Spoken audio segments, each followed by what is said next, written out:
Hallo, hier ist Meini. Diese leckeren georgischen Maultaschen mit dem Namen Khingali werden traditionell mit Rind und Schwein halb-halb zubereitet. Ich bereite sie heute mit Lammfleisch zu. Damit ich die Knochen der Lammfleischschulter nicht umsonst mitgekauft habe, löse ich die Knochen und gebe sie mit den restlichen Abschnitten auf den Herd, etwas Salz rein und lasse sie 3 bis 4 Stunden vor sich hinköcheln. Die daraus entstandene Brühe benutzen wir später, um die Maultaschen darin zu kochen. Wenn ihr keine Knochen habt, könnt ihr natürlich ganz normales Wasser zum Kochen der Khingali benutzen. Für die Füllung der Khingali lasse ich 1 Kilogramm Lammfleisch mit etwas Koriander, Dill, Zwiebeln und einer Knoblauchzehe durch den Fleischwolf. Es gibt noch uralte Khingali-Rezepte, wo das Fleisch nicht gewolft wird, sondern grob gehackt, wie beim Tatar. Die meisten Menschen in Georgien wolfen das Fleisch aber. Das Lammfett wolfen wir natürlich auch mit, das ist Geschmack pur.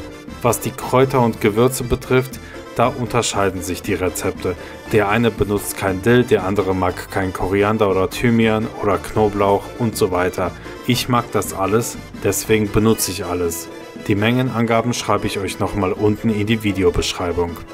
Die Füllung würze ich mit etwas Salz, etwas Thymian, passt super zum Lamm, Paprika edelsüß, ihr könnt auch Cayennepfeffer nehmen und frisch gemahlenem Pfeffer. Auf 1 Kilogramm Lammfleisch gebe ich 300 Milliliter Wasser hinzu, weil die Fleischmenge saftig sein muss, damit sich später im Inneren der Maultasche eine leckere Soße bildet, die man traditionell immer austrinkt bzw. schlürft.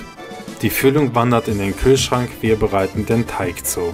Einen einfacheren Teig als den hier gibt es nicht. 1 Kilogramm Mehl mit 1 Esslöffel Salz und 400 bis 500 Milliliter Wasser verkneten. Wenn ihr eure Küchenmaschine ärgern wollt, gebt ihr alle 3 Zutaten rein und lasst sie 10 Minuten kneten.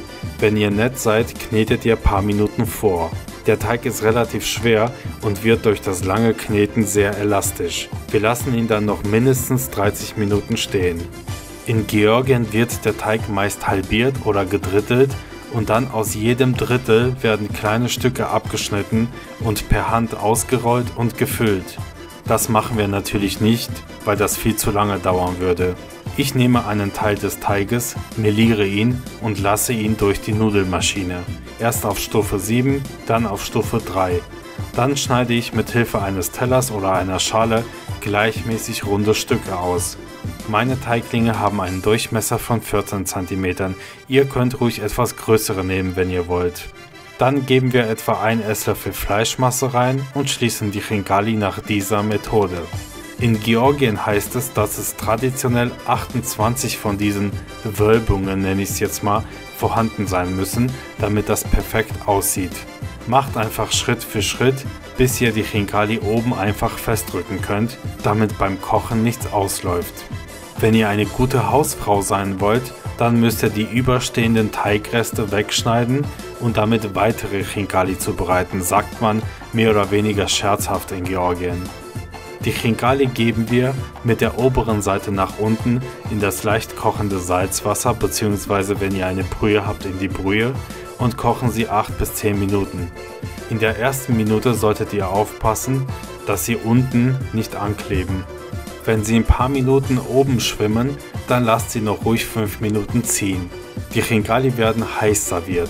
Dazu passt Bier oder Schnaps und oben drüber kommt immer Pfeffer drauf. Ihr packt sie an dem Strunk oben, beißt rein, achtet darauf, dass die Flüssigkeit nicht ausläuft. Ihr schlürft die Flüssigkeit weg und könnt dann die restlichen Khingali mit oder ohne Strunk aufessen. Kleiner Tipp am Rande: Wenn am nächsten Tag noch Khingali übrig ist, dann macht etwas Butter in die Pfanne und dann schön von allen Seiten anbraten. Ich mag die Khingali auch angebraten sehr gerne. Lasst mir gerne ein Abo da, wenn euch dieses Rezept gefallen hat und schaut gerne meine anderen Videos an. Ich wünsche euch einen guten Appetit.